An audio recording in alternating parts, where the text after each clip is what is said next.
Hello my dear friend, मैं दीक्षा चौधरी। स्वागत है आपका हमारे यूट्यूब चैनल संकल्प हमारा में।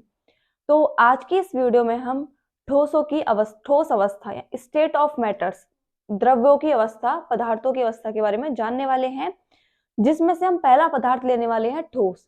और प्लाज्मा और बोर आइंस्टीन कंडेंसेट हम इससे पहले की वीडियो में पढ़ चुके हैं और आज हम पढ़ने वाले हैं ठोस के बारे में।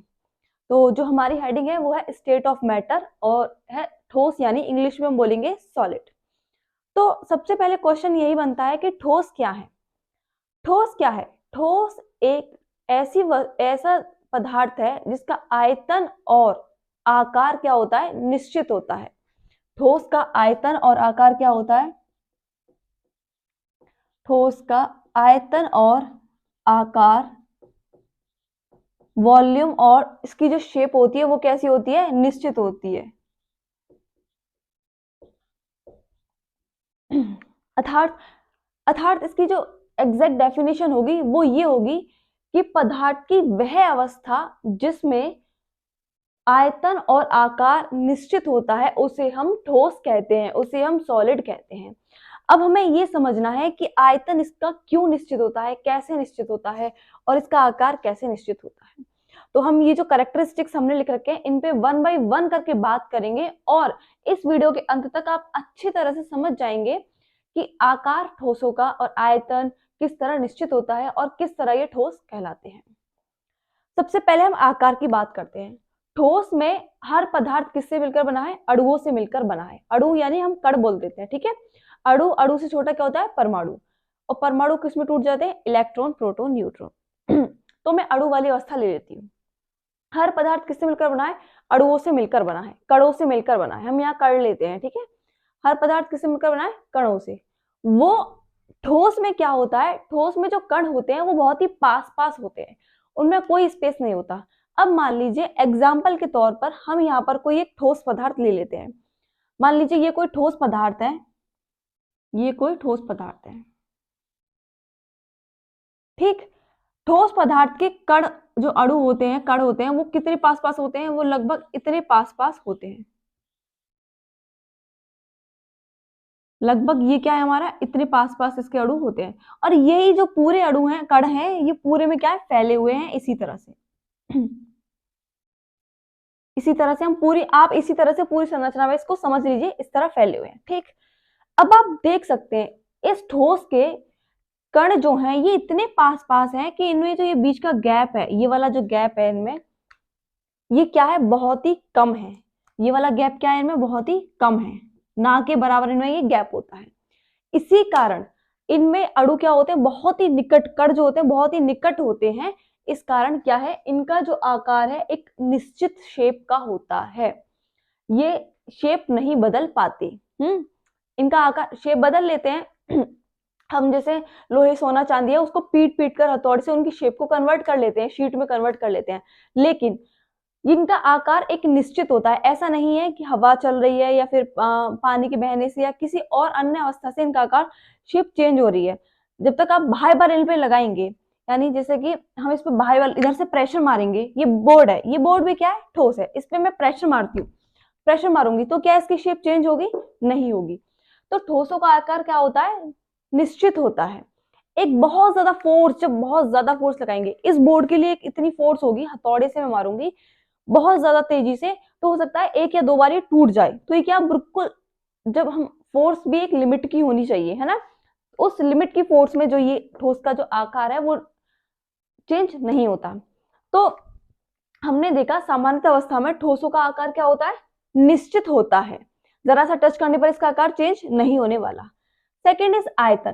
ठोस का जो वॉल्यूम है वो भी एक तरह से निश्चित होता है। कैसे? ठोस के कण इतने पास पास होते हैं, वॉल्यूम होता है घेरा हुआ स्थान। तो जो ठोस अब स्थान घेर रहा है वही बाद में भी घेरेगा। इसका जो वॉल्यूम है निश्चित है, क्योंकि ठोस के कण इतने पास पास हैं और इसकी एक शेप निश्चित बन चुकी है। तो ये जितना वॉल्यूम आज घेर रहा है उतना वॉल्यूम भी कल घेरेगा। ये इस पदार्थ की या अलग वातावरण में रखने पर ये क्या अपनी शेप को, आयतन को चेंज नहीं करेगा। तो ठोस का आकार क्या है? निश्चित है।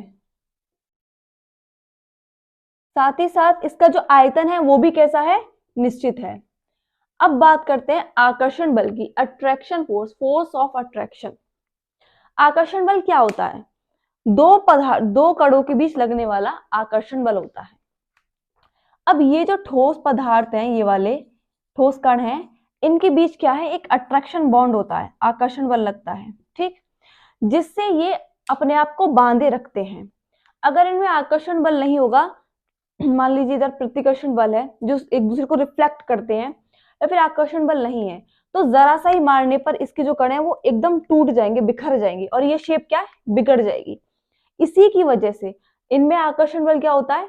ठोसों में कण जो है बहुत पास पास होते हैं, और अंतराणु स्थान हम पहले पढ़ चुके हैं। जो इनके बीच में जो ये स्थान होता है, इसको हम क्या बोलते हैं? अंतराणुक स्थान। अंतराणुक स्थान, जो ठोसों के कणों के बीच में जो स्थान होता है उसको हम अंतराणुक स्थान बोलते हैं।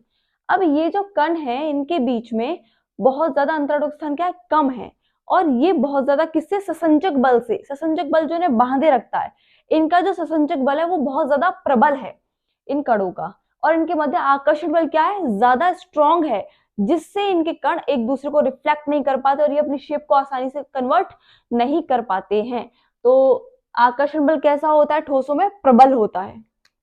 कैसा होता है? प्रबल।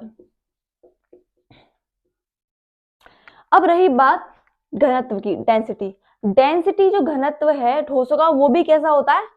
डेंसिटी भी घनत्व की प्रबल होती है, प्रबल होती है।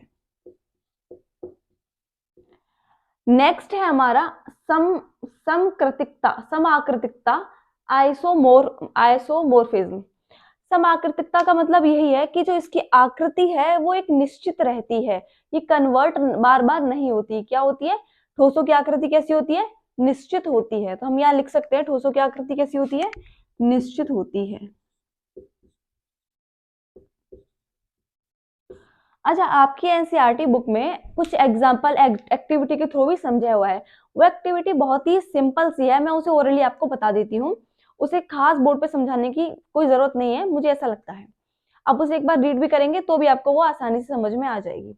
उसमें क्या ले रखा है आपकी एनसीईआरटी बुक में? चौक ले रखी है, और क्या ले रखा है साथ में?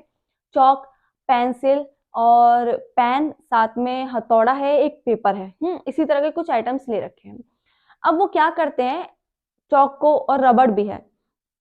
अब क्या करते हैं, बारी बारी से उन पर हथौड़ा मारते हैं, हथौड़ा मारते हैं, नीचे से गिराते हैं, तोड़ते हैं, फोड़ते हैं।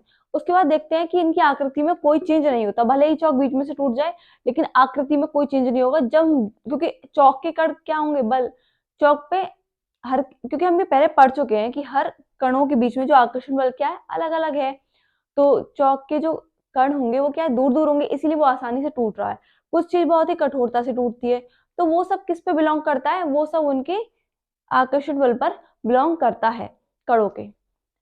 अब हमने ये तो देख लिया कि इनके भाई आकर्षण बल, इनका जो आकार है वो भी निश्चित है, आयतन भी निश्चित है किसका? ठोसों का। आकर्षण बल भी इसमें प्रबल है, घनत्व भी क्या है इसमें? प्रबल है, डेंसिटी भी। और समाकृतिकता जो है वो इसकी निश्चित है।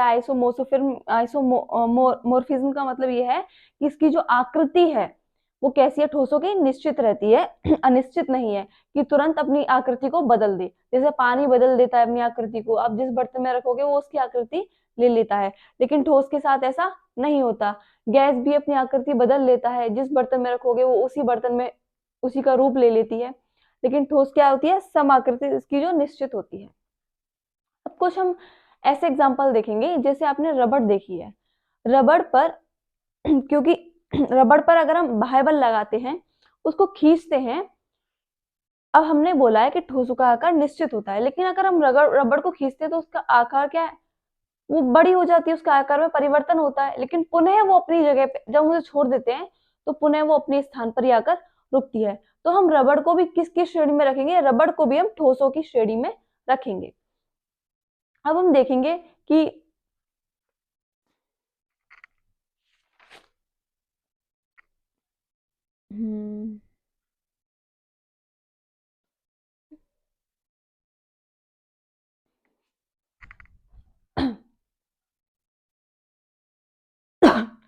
अच्छा, आप ये भी कह सकते हैं, जैसे हमने चीनी और नमक के छोटे छोटे कण देखे हैं, ठीक है। अब उन कणों को, क्योंकि चीनी को हम क्या बोलते हैं, ठोस बोलेंगे। अब देखिए वो ठोस है, चीनी अगर ठोस है तो अगर हम उसे किसी बर्तन में रखते हैं तो वो उसी बर्तन की क्या ले लेती है, शेप ले लेती है, चीनी या नमक। अब हम उसे दूसरे बर्तन में डालेंगे तो वो दूसरे की शेप ले लेगी, लेकिन फिर भी वो ठोस है। क्यों? क्योंकि जो नमक के कण और चीनी के कण है वो शेप को परिवर्तन नहीं कर रहे, उसके जो क्रिस्टल है उनकी क्या है, उसके क्रिस्टलों की केवल एक ही शेप है, चाहे वो बर्तन में कैसे भी शेप में रख जाए, लेकिन ये अपनी पर्टिकुलर शेप को चेंज नहीं कर रहे हैं। ऐसा ही नमक के साथ है। तो इस प्रकार जो नमक और चीनी है ये भी क्या होंगे, ठोस होंगे। अच्छा, आप लोगों ने देखा होगा बेड में एक फॉर्म रहती है, फॉर्म, गद्दों में क्या रहती है, फॉर्म, फॉर्म रहती है जो स्पंज करती है इस तरह से, है ना। अब वो स्पंज क्या है, वो क्या ठोस है, गैस है, क्या है? तो जो वो स्पंज है उसको भी हम ठोस की अवस्था में लिखेंगे, स्पंज को हम किस में लेंगे, ठोस की अवस्था में लेंगे। अच्छा, हम स्पंज को ठोस की अवस्था में क्यों लेंगे? आप देखेंगे जब आप इस स्पंज को प्रेस करेंगे इस तरह से, जो स्पंज में छोटे छोटे पोर्स होते हैं, छेद होते हैं। अब उस स्पंज में छेद होंगे तो उन छेदों में क्या है, वायु समावेशित रहती है, वायु उनमें रहती है। अब जैसे ही आप उसको संपीड़न करेंगे, प्रेस करेंगे, तो वो वायु क्या है, उसमें से बाहर निकल जाएगी, संपीड़ित हो जाएगी, और जिससे क्या है वो, और देन पुनः आप उसे हटाएंगे तो क्या दोबारा से उसके अंदर वायु आ जाएगी। इसी कारण वो भी क्या है, ठोस है, पुनः वो अपनी अवस्था में आ रही है। तो आई होप आप लोगों को ठोस जो है, द्रव्य की अवस्था में ठोस जो है वो क्लियर होगा। अब हम नेक्स्ट पे मूव करने वाले हैं, नेक्स्ट है हमारा द्रव।